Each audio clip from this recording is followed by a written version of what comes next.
अस्सलाम वालेकुम नाज़रीन, मैं हूं लुकमान अली और आप देख रहे हैं मेरा यूट्यूब चैनल। खेल के मैदान से बहुत बड़ी खबरें और दो से तीन खबरें हैं। पहली खबर यह है कि बाबर आजम पर बहुत बड़े इल्जामात लगा दिए गए हैं और इसमें कितनी सच्चाई है।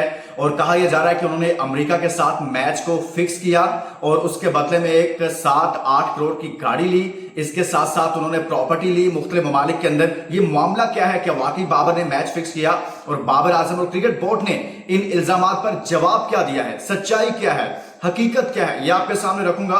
और साथ में कहा यह गया है कि वहाब रियाज के जो वालिद साहब हैं वो एक बुकी हैं और वहाब रियाज जो हैं वो एक बुकी के बेटे हैं, यानी कि एक मैच बुक करने वाले। और आप लोग बेहतर जानते हैं इस हवाले से कि मैं क्या कहना चाह रहा हूं। अब इस सारा मामला क्या है और आखिर में आपके सामने रखूंगा मेहरान मुमताज से मुतल्लिक जो नया सेटअप है, क्या उनको वापस लाया जा रहा है, नहीं लाया जा रहा, उस हवाले से बोर्ड ने क्या फैसला किया है और क्या फैसला होने जा रहा है। मैं डिटेल आपके सामने रखता हूं इस हवाले से कि ये जो स्कैंडल है, ये जो इल्जामात है, ये क्या है। और वरिंदर सहवाग जो हैं वो भी बोल पड़े हैं बाबर आजम के खिलाफ। ये सारा मामला क्या है। लेकिन आगे बढ़ने से पहले वो तमाम दोस्त जो पहली बार हमारे चैनल पर आए उनसे कहूंगा चैनल जरूर सब्सक्राइब कीजिएगा। ये आपका चैनल, आपका प्लेटफॉर्म है, यहाँ आपको बहुत सारी इनसाइड स्टोरीज मिलेंगी। तो दोस्तों मैं आपके सामने ये रखता हूं, देखिए बाबर आजम वर्ल्ड कप में उनकी परफॉर्मेंस अच्छी नहीं, उनकी टीम की अच्छी परफॉर्मेंस नहीं थी। अब बहुत बड़ा इल्जाम जो उन पर लग गया वो पहली बार लगा है। बाबर आजम पर इससे पहले कभी ऐसा इल्जाम नहीं लगा। और मारूफ जो टीवी एंकर हैं मुबशर लुकमान, उनकी जानिब से यह कहा गया है कि बाबर आजम ने जो अमेरिका से पाकिस्तान मैच हारा, पाकिस्तान वर्सेस यूएसए, उसमें उसके बदले में 7-8 करोड़ की एक गाड़ी ली, एक कार ली, जो कि बाबर आजम की जानिब से शायद कहा गया हुआ है कि उनके भाई ने उनको गिफ्ट दी हुई है। और फिर मुबशर लुकमान यहीं पर नहीं रुके, बल्कि उन्होंने कहा कि उन्होंने बाहर प्रॉपर्टी बनाई मुख्तलिफ ममालिक के अंदर। वो यही था कि छोटी टीमों से मैचेस हारने की वजह से, ये उनकी जानिब से कहा जा रहा है। अब ये तमाम तर जो मामलात हैं, इसके बाद एक और मामला है। अब देखिए बाबर और पीसीबी क्या जवाब दे रहा है, ये भी मैं आपके सामने रखूंगा। लेकिन एक और मामला जो सामने आ गया वो आ गया वहाब रियाज से मुतल्लिक, वो भी इसी से मिलता जुलता है। उसी वीडियो के अंदर मुबशर लुकमान ये कह रहे हैं कि वहाब रियाज जो है वो एक टीम के साथ एक ऐसे शख्स मौजूद हैं जो एक बुकी के बेटे हैं, यानी कि वहाब रियाज की तरफ उनकी जानिब से इशारा किया गया।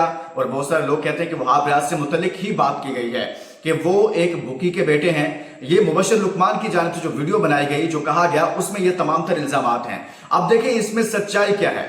एक हकीकत तो यह है कि पाकिस्तान का माजी ऐसा रहा है जिसमें बहुत सारे साबिक क्रिकेटर जो हैं वो इन्वॉल्व रहे मैच फिक्सिंग में, स्पॉट फिक्सिंग में। अभी हालिया दिनों में आपने देखा, हालिया कुछ सालों में, जिसमें सलमान बट सामने आए, मोहम्मद आसिफ, मोहम्मद आमिर के नाम आए, फिर बाद में शकील खान और फिर खालिद लतीफ के नाम सामने आ गए। फिर उससे पहले जब सलमान बट, और आपको ये बताऊं, सलमान बट, मोहम्मद आमिर और माजर के साथ मोहम्मद आसिफ का नाम आया था, तो उसके अंदर कहीं ना कहीं डिस्कशन में वहाब रियाज का नाम भी था। लेकिन वहाब रियाज चूंकि उससे इसलिए निकल गए कि कुछ सबूत या कोई ऐसी चीजें सामने नहीं मिली थी। अलबत्ता वो जो मुलाकातें होती थी मुतलका शख्स के साथ, उन मुलाकातों में कहीं ना कहीं वो भी मौजूद थे। अब उन्होंने फिक्सिंग की, स्पॉट फिक्सिंग नहीं की, वो अलग से मामला था। लेकिन इनका नाम एक बार डिस्कशन में जरूर आया था, लेकिन वो इससे बच निकले थे। अब ये मामला दोबारा से तूल पकड़ गया है, लेकिन इस पर खामोशी है बाबर आजम की जानिब से। इतने बड़े इल्जाम पर खामोशी है पाकिस्तान क्रिकेट बोर्ड की जानिब से। देखिए मैं बाबर आजम पर तनकीद करता हूं, मैं वहाब रियाज पर तनकीद करता हूं, लेकिन मेरा इनके साथ कोई जाती इख्तलाफ नहीं है। मेरा इनके फैसलों से या उनकी क्रिकेट पर तनकीद कर सकता हूं। बाबर से मेरा इख्तलाफ सिर्फ इतना है कि भाई बाबर आजम एक अच्छा बैट्समैन है, बड़ा बैट्समैन है, उसको सिर्फ और सिर्फ एज ए बैट्समैन खेलना चाहिए। वो अच्छा कैप्टन नहीं है, ये मेरी राय है। तो वो कैप्टन अच्छा नहीं है, बैट्समैन अच्छा है, वो बहुत सारे रन्स, बहुत सारे रिकॉर्ड बना सकता है, ये मेरा इख्तलाफ है। लेकिन कोई जाती तौर पर उस पर क्रिटिसाइज करे, किसी की जात पर अगर बगैर सबूत के मुबशर लुकमान ऐसे इल्जामात लगाएं, बगैर कोई एविडेंस के इस तरह के इल्जामात की बात करें। और कहा यह जा रहा है कि ये गाड़ी तो उन्होंने बहुत पहले की ली हुई थी, और कोई कह रहा है, मुबशर लुकमान की जानिब से कहा गया जी ये अमेरिका से मैच हारने पर यह गाड़ी ली गई है।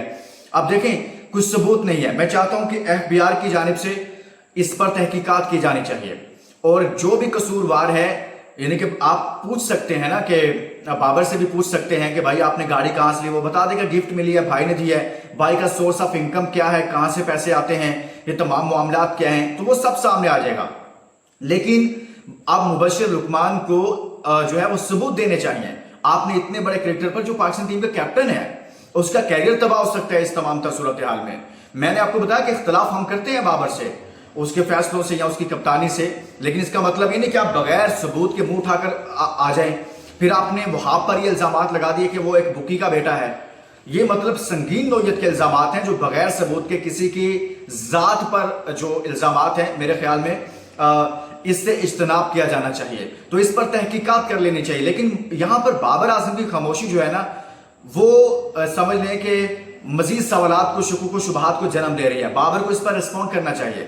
پی سی بی کو ابھی تو بابر کیپٹن ہیں، وہ پی سی بی کے انڈر ہیں، پی سی بی کا میڈیا سیل موجود ہے، اس کو جواب دینا چاہیے تھا کہ بھائی یہ کیا الزامات آپ نے لگائے، ثبوت دیں ہمیں اس کے، اور اس کو متعلقہ فورم پر رجوع کرنا چاہیے تھا۔ دوسری جانب وریندر سہواگ نے کہا کہ بابر اعظم جو ہیں وہ اگر کیپٹن نہ ہوتے تو وہ T20 کی ٹیم کا حصہ بھی نہ ہوتے، اور بابر اعظم کا جو کرکٹ کھیلنے کا سٹائل ہے وہ T20 کو سوٹ نہیں کرتا ہے۔ وہ چھکا نہیں لگا سکتے، بڑا سیٹ ہونے کے بعد چھکے کے لیے جاتے ہیں، یہ وہ تمام چیزیں ان کی جانب سے کی گئی ہیں۔ جبکہ بابر اعظم اور رضوان ابھی جو ٹاپ 10 کی رینکنگ آئی ہے ICC کی، اس میں ٹاپ 10 میں موجود ہیں۔ ایک آئی تھنک بابر تیسرے پر ہیں اور رضوان میرے خیال میں چوتھے یا پانچویں پر ہیں شاید۔ تو لیکن سوال یہ ہے کہ ان کی رینکنگ تو بہتر ہے، لیکن ٹیم کہاں کھڑی ہوگی، اس لیے ان کی ٹاپ 1 ٹاپ 2 نمبر 1 آنا یا 2 3 4 پہ آنا کوئی معنی نہیں رکھ رہا، کوئی اس کی اہمیت نہیں بن رہی، کیونکہ پاکستان کی مجموعی پرفارمنسز ان کی قیادت میں اچھی نہیں ہیں۔ تو لہٰذا یہ معاملات چل رہے ہیں۔ دنیا کرکٹ بھی بابر اعظم کو یہ کہہ رہی ہے کہ بھائی آپ ایز اے بیٹسمین کھیلو، یہ آپ کے لیے بہتر ہے، یہ آپ کو سوٹ کرتا ہے۔ تو دوسری چیز جو میں آپ کے سامنے، میں نے آپ کو آغاز میں کہا تھا کہ آپ کے سامنے رکھوں گا، وہ ہے مہران ممتاز۔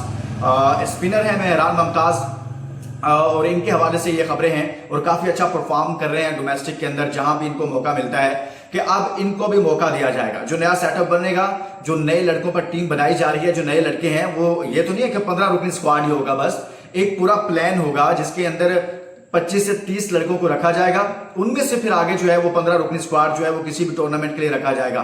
تو اس پلان کے اندر، اس تمام تر صورتحال کے اندر جو ہے وہ مہران ممتاز کو بلایا جا رہا ہے۔ تو ناظرین، یہ 2 سے 3 خبریں تھی جو میں نے آپ کے سامنے رکھی ہیں۔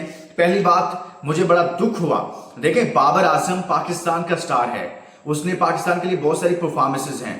ہم ایک ورلڈ کپ میں اچھا نہیں کھیلا یا اس سے پہلے وہ اچھا نہیں کھیلا، یا جو بھی پرفارمنسز ہیں، میں نے پہلے بھی آپ کو بتایا کہ کسی کی ذات پر یہ کرٹیسائز نہیں کرنا چاہیے۔ محسن نقوی صاحب کو خود بھی وزیر داخلہ ہیں، FBR بھی آئی تھنک کسی حد تک، یہ تمام بہت سارے ادارے ان کے انڈر آتے ہیں، وہ انٹیریئر منسٹر بھی ہیں، تو ان کو چاہیے کہ اس پر ایکشن لیں، تحقیقات کریں۔ آپ ایسے ہی کوئی منہ اٹھائے اور اٹھے اور وہ کہے جی فلاں نے اتنے پیسے لیے ہیں، فلاں نے یہ گاڑیاں لی ہیں، یہ تحفے میں لی ہیں، یہ میچ بیچا ہے، یہ فکسنگ کی، ماضی میں ہوتا رہا نا، سلیم ملک انوالو ہوئے، انضمام معذرت کے ساتھ انضمام آئی تھنک نہیں تھے، وسیم اکرم کا نام آیا جسٹس قیوم کی رپورٹ میں۔ تو یہ تمام چیزیں جو ہیں وہ ماضی میں پاکستان کرکٹ کے ساتھ ہوتی رہی ہیں، فکسنگ والی، میچ فکسنگ، سپاٹ فکسنگ، یہ سارا کچھ۔ لیکن اس کا حل یہ ہے کہ جس شخص نے ایک شخص کے کیریئر کو تباہ کرنے کے لیے اتنا بڑا الزام لگا دیا ہے، اس کا بھی احتساب ہونا چاہیے۔ بابر اعظم اچھے بیٹسمین ہیں، میں ان کا معترف ہوں، لیکن اس طرح کے الزامات بغیر ثبوت کے نہیں لگانے چاہیے۔ اجازت دیجیے، اپنا بہت سارا خیال ہے کہ اس ویڈیو کو شیئر کیجیے گا۔ اللہ حافظ۔